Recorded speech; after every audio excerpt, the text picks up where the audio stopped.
ఉదగరించిరి మనల ఎంపీటీసీ సర్పంచి వార్డు మెంబర్లు చేసి ఎంపీటీసీ సర్పంచి వార్డు మెంబర్ల చేసి ముఖ్యమంత్రి ప్రధానమంత్రి వాళ్ళకు పుట్లో పెట్టుకొని రిజర్వేషన్ అయితే తప్ప జనరల్ సీట్ పడించే బహుజనా మన బతుకెన్నడు వాగులో మహాజనా మన రోజులెన్నడొచ్చునో బహుజనా మన బతుకెన్నడు వాగులో మహాజనా మన రోజులెన్నడొచ్చునో రాజకీయ పార్టీలు ర్యాలీలు తీసెకాడ రాజకీయ పార్టీలు ర్యాలీలు తీసెకాడ కుర్చీలను వేసెకాడ నేతలను మోసెకాడ కుర్చీలను వేసెకాడ నేతలను మోసెకాడ పార్టీ పక్కాలు వాళ్ళ చేతులకు చుట్టుకొని ఎసీసెల్లు పిసిసెల్ల సెల్లుల పండితి మౌజనా మన బతుకెన్నడు వారునో మహాజనా మన రోజులెన్నడొచ్చునో మౌజనా మన బతుకె తెలంగాణ అంటేనే పాట ఆట అనేది మనకు తెలుసు. బతుకమ్మ ఆట అవుతుంది. ఆట అంటేనే బతుకమ్మ, బతుకమ్మ అంటేనే తెలంగాణ, తెలంగాణ అంటేనే పాట. మరొకసారి ఈ విషయాన్ని గుర్తు చేసినందుకు డప్పు స్వామికి ధన్యవాదాలు. ముఖ్యంగా బహుజనులు, డప్పు అంటేనే బహుజనుల వాయిద్యం. దాని నుంచే మనము ముందుకు వచ్చాము. కానీ తెలుగు సినిమా పరిశ్రమలో బీసీల బహుజనుల వాట ఎంత అనేది కూడా మనకి ఈ పుస్తకంలో ఎంతో స్టాటిస్టికల్ డేటాతో ఉంది. కాబట్టి ప్రతి ఒక్కరు ఈ పుస్తకాన్ని చదవాల్సిందిగా కోరుకుంటున్నాము. ఇప్పుడు వైద్య విద్యలో ఇప్పటికీ బీసీలు వెనకబడే ఉన్నారు. ఈ విషయాన్ని మనం అందరము అంగీకరించాల్సిందే. అలాంటి వైద్య విద్యని నల్గొండ జిల్లా వెనుకబడిన ఒక జిల్లా నుంచి వైద్య విద్యలో ముందుకు వెళ్ళి పట్టా పొందిన తర్వాత రాజకీయాల్లో కూడా మనం ఉంటేనే మనము ఈ వైద్య రంగం ద్వారా సేవ అందించడమే కాదు, వచ్చే తరాల వాళ్ళని కూడా మనం ముందుకు తీసుకువెళ్ళవచ్చు అనే భావనతో మనకు రాజకీయ రంగంలోకి విచ్చేశారు బూరా నరసయ్య గౌడ్ గారు. వారు ఈ పుస్తకం గురించి మాట్లాడవలసిందిగా కోరుకుంటున్నారు.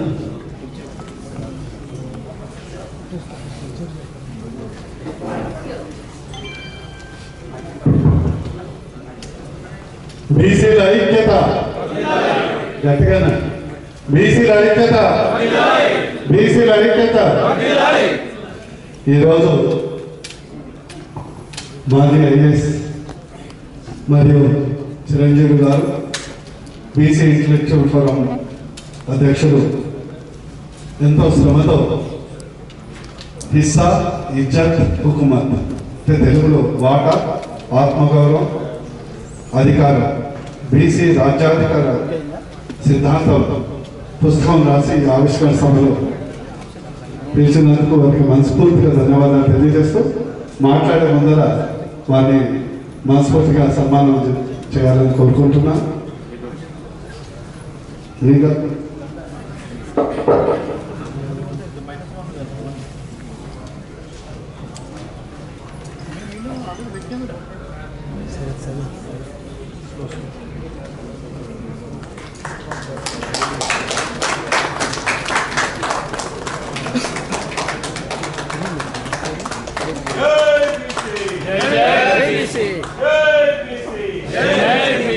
బీసీల ఐక్యత, గట్టిగా బీసీల ఐక్యత, బీసీల ఐక్యత. మాకంతా మాకంతా. అదేవిధంగా వేదిక మీద ఉన్నటువంటి పెద్దలు బండ ప్రకాష్ గారు, డిప్యూటీ స్పీకర్ మసూదాచార్ గారు, ఎమ్మెల్సీ మరియు మాజీ స్పీకర్ పెద్దలు జస్టిస్ ఈశ్వరయ్య గారు, అదేవిధంగా వేదిక మీద ఉన్నటువంటి బాలరాజు గారు, తాడూరు శ్రీనివాస్ గారు, శ్రీనివాస్ గారు, వెంకట్ గారు, గౌరీశంకర్ గారు, పూర్ణచంద్రరావు గారు, చాంకూర్ రాజు గారు, కిరణ్ గారు, కేవి గౌడ్ గారు, సోదరి బస్మతి గారు, మరియు పాత్రికేయ మిత్రులకు, బీసీ కుటుంబ సభ్యులకు అందరికీ మనస్ఫూర్తిగా నమస్కారం. 2-3 చెప్తాను. నేను వృత్తిరీత్యా డాక్టర్ని కాబట్టి ఇది నాకు సిమ్టమ్స్, ఇది ఆ సిమ్టమ్స్ క్రోడీకరించి నేను పుస్తకం రూపంలో తీసుకురావడం జరిగింది.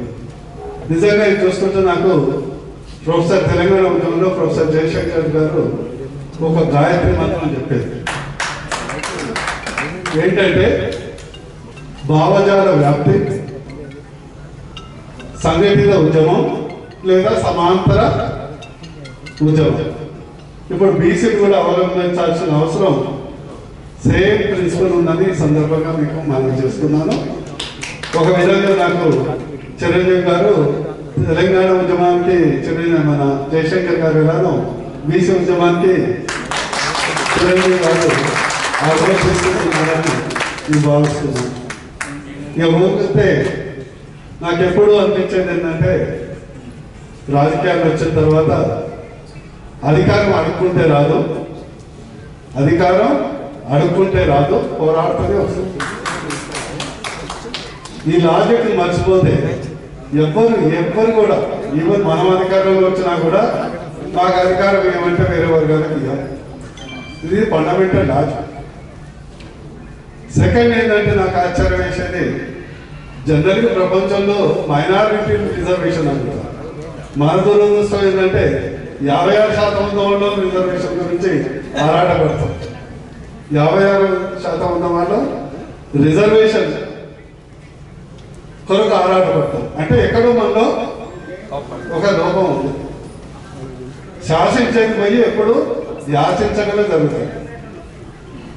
ఒక్కరోజు ఓట్లమ్మే అమ్ముతుంది, 5 రోజులు 5 ఏళ్ళు అడుక్కుంటాం. అది బీసీల స్పెషాలిటీ. మరి ఈ రోగానికి నయమేదో నాకు వైద్యపరంగా చాలా రోజులు ప్రయత్నం చేస్తున్నాను, కానీ దొరకట్లేదు. ఎందుకంటే ఈరోజు తెలంగాణ రాష్ట్రంలో 3,20,00,000 ఓట్లు ఉంటాయి. మినిమం 1,70,00,000 ఓట్లు బీసీలు ఉంటాయి. అందులో 30% వేసుకున్నా కూడా 60 మంది ఎమ్మెల్యేలు ఉంటారు. అది మాత్రం మాట్లాడాలి, అది మాత్రం ఆ ఒక్కటే అడగాలి. అందువరకు నేను గమనించింది ఏంటంటే, నేను ఎప్పుడు చెప్తుంటాను, పైసలు ఉంటే పవర్ వస్తుంది, పైసలు ఉంటే పవర్ వస్తుంది, పవర్ ఉంటే పైసలు వస్తాయి, సోయి ఉంటే 2 వస్తుంది. పైసలు ఉంటే పవర్ వస్తుంది, పవర్ ఉంటే పైసలు వస్తాయి, సోయి ఉంటే 2 వస్తాయి. మనకు కావాల్సింది సోయి. అంటే అచ్చ తెలంగాణ భాషలో చైతన్యం అనొచ్చు, ఇంకేదన్నా భాషలో అచ్చ తెలంగాణ అని చెప్తుంది. దాని వరకు ప్రయత్నం చేయాలి, దాని వరకు ప్రయత్నం చేయాలి. ఎప్పుడైతే ఓటు సోయి వస్తుందో, ఇప్పుడే ఒక వక్తవ్యం చేసి పాపం ఎంతో కష్టపడి ఎక్కడెక్కడైతే పుస్తకం, ఈరోజు పుస్తకం 200 రూపాయలు పెట్టి కొనుక్కోలేమా? 2 కోట్ల మంది ఉన్నాం. 1,00,000 పుస్తకాలు ఆయనకు చేయాలంటే మరి వారి 1,00,000 పుస్తకాలు ముద్రించడానికి ₹1 కోటి అవుతుంది. మరి 150 రూపాయలు పెట్టి మన పుస్తకం కొనుక్కోలేమా? ఆ సోయి మనకు లేదా? ఆ సోయి లేదా?